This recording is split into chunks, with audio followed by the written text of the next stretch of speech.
Hola, ¿cómo están? ¿Se han preguntado alguna vez cuánto le cuesta el dinero a la empresa? Pues bien, vamos a dedicar esta charla a mirar la primera parte del costo del dinero para la empresa. ¿Cuánto le cuesta el dinero a una empresa? ¿Cuánto le cuesta conseguir ese dinero? Esto también se establece como el costo de capital. Lo vamos a llamar WACC y más adelante sabremos por qué.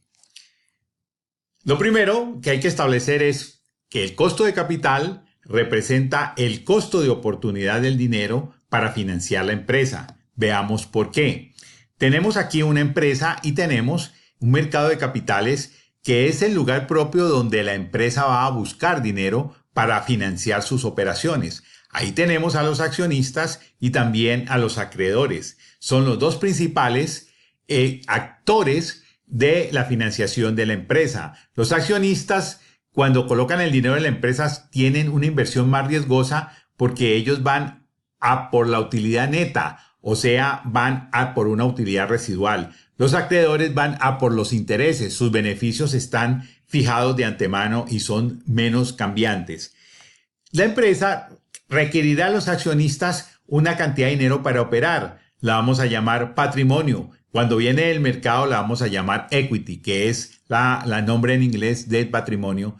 Pero por ese dinero que toma de los accionistas, la empresa debe dar una retribución, que le vamos a llamar KSUE, como costo del equity. Por otro lado, los acreedores podrán también colocar dinero prestado en caso de los bancos dan préstamos a la empresa, en caso de los tenedores de bono ponen su dinero en préstamos masivos de la empresa y la empresa le dará a ellos una retribución que es la tasa de interés o la vamos a llamar costo de deuda K sub D. Evidentemente, el costo del capital de los accionistas debe ser mayor que el capital de deuda porque los accionistas deben ganar más ya que su inversión es más riesgosa por la naturaleza de ellos en la empresa. Ahora bien, la combinación de esos dos costos le dirá a la empresa, usted tendrá que pagar una retribución por ese dinero que ha tomado el mercado de capitales.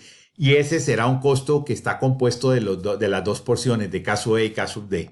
Ese costo lo vamos a llamar el costo de capital de la empresa. Observemos que cuando un proyecto genera flujos positivos, se los da a la tesorería de la tesorería los reinvierte en sus operaciones y evita que ese dinero se traiga desde el mercado de capitales. Por lo tanto, este dinero tendrá una representación de un costo de oportunidad que es evitar traer ese dinero, este flujo de dinero, desde el mercado de capitales y por lo tanto le vamos a llamar I asterisco el costo de oportunidad de la empresa. En otras palabras, el costo de oportunidad de la empresa que se le pide a los proyectos está representado por la evitación de traer dinero desde el mercado de capitales y eso lo vamos a llamar el costo de capital de la empresa. Vamos a trabajar sobre esa variable. Costo de capital de la empresa, K, es lo mismo de costo de oportunidad para los proyectos. ¿Ok?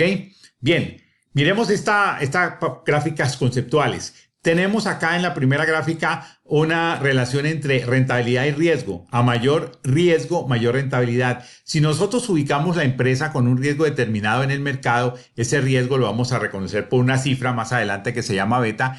Le podemos encontrar conceptualmente cuál es la rentabilidad. Luego lo vamos a encontrar numéricamente. Esa rentabilidad la vamos a llamar I asterisco porque es el costo de oportunidad. Y si nos vamos adentro de la empresa a mirar cuáles proyectos tenemos ya escalafonados de mayor a menor TIR, pues vamos a encontrar que hay proyectos que nos dan más rentabilidad que ese I asterisco y otros que nos dan menos rentabilidad que ese I asterisco. Estos de mayor rentabilidad son los proyectos factibles financieramente y los de menor rentabilidad son los no factibles financieramente. Este costo de oportunidad lo vamos a llamar WACC más adelante. Muy bien. Con esto podemos entrar a definir o intuir de dónde sale esa cifra de WACC. Primero empecemos mirando que la utilidad operativa sirve para obtener los intereses para los acreedores, nos da la utilidad antes de impuestos y ahí damos los impuestos para el Estado y luego lo que nos queda es la utilidad neta. Eso lo podemos representar como en una especie de torta donde hay tres interesados, llamemos stakeholders, dos de ellos financieros que son los que ponen dinero, cuáles son los acreedores y los accionistas y otro que es el Estado que pone las condiciones para que la empresa opere bien. y ellos son los que se nutren de esa utilidad operativa. Primero los acreedores se llevan los intereses, luego el Estado los impuestos y la utilidad neta, que es lo que queda para los accionistas. Esto está representado con un PIG o estado de resultados. También tenemos por otro lado el balance general. En el balance general lo que nosotros tenemos son unos activos que están soportados por un pasivo y por un patrimonio. Los activos en el balance son iguales al pasivo más patrimonio. El patrimonio es el capital de los accionistas y el pasivo es el capital de los acreedores.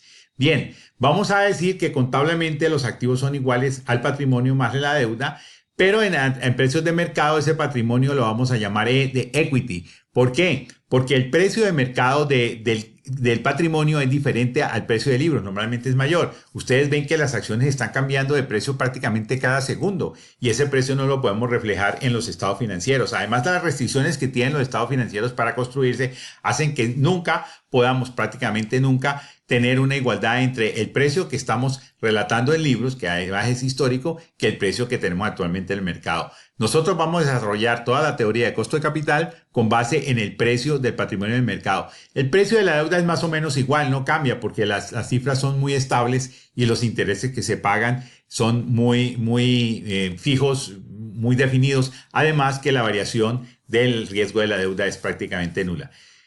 Vamos a llamar la estructura de endeudamiento de la empresa ARD, razón de deuda, deuda sobre activos. Activos son iguales a equity más deuda. Por lo tanto, la ARD nos dice de cada peso de activos cuántos centavos corresponden a la deuda, están soportados por deuda. Veamos este ejemplo. Tenemos un peso o una cifra monetaria aquí que representa una unidad monetaria que vamos a invertir en un proyecto. Suponemos que esta empresa tiene una estructura de capital con 0.40 de endeudamiento, por lo tanto 0.60 será la razón de patrimonio.